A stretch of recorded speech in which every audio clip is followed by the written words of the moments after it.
Now we turn to abortion. It is legal in South Africa for up to 20 weeks into pregnancy and is provided for free at government-run clinics.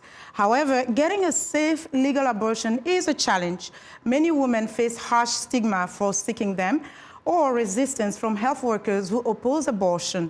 As a result, more than half of all South African abortions end up being performed by unlicensed backstreet providers. In the mining town of Rustenburg and the surrounding areas, the problem has gotten so dire that the aid group Doctors Without Borders has set up a special clinic to address the issue. VOA's Anita Powell reports. This young woman is scared, nervous, and confused. Precious, as she has asked us to call her, is 16 weeks pregnant. And so is her best friend, by Precious's boyfriend. That event turned her life upside down and brought her to this difficult decision. I want this thing to be done as quickly as, because I can't take it anymore, because what I'm thinking is what happened. I can't think of, at some point, I can't think of positive things. When I think, if I fail, this thing failed, then what will I do? Should I end my life? Precious, a student, said she encountered so much disapproval and shame in Johannesburg, where she lives, that she traveled 2 hours to the mining town of Rustenburg to a reproductive services clinic run by aid group Doctors Without Borders. I simply said, I want to do abortion. And then they said no. And there was two nurses there. And the other one said, oh, thanks God, I'm not trained for this. Whilst the other one said, no, you have to go back to your place and then do it there. And then we had a disagreement there. It's like I'm being against God and more stuff like that.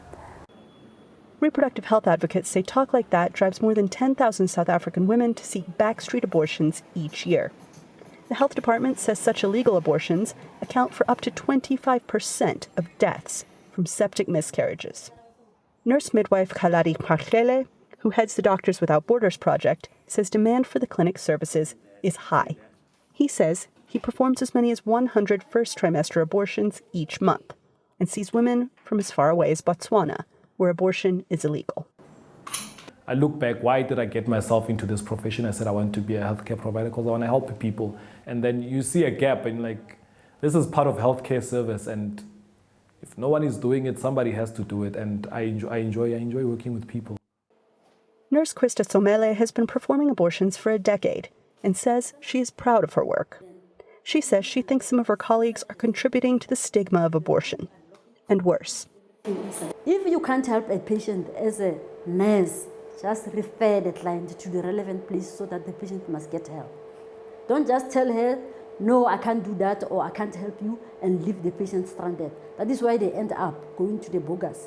Because when you leave her stranded, now she decides to go outside the street, that is where she is going to die. It's that, she says, that keeps her going through the judgment, through the tears, and through the difficult stories she hears every day. Because, she says, whether people agree with her work or not, she's saving women's lives. Anita Powell, VOA News, Rustenburg, South Africa.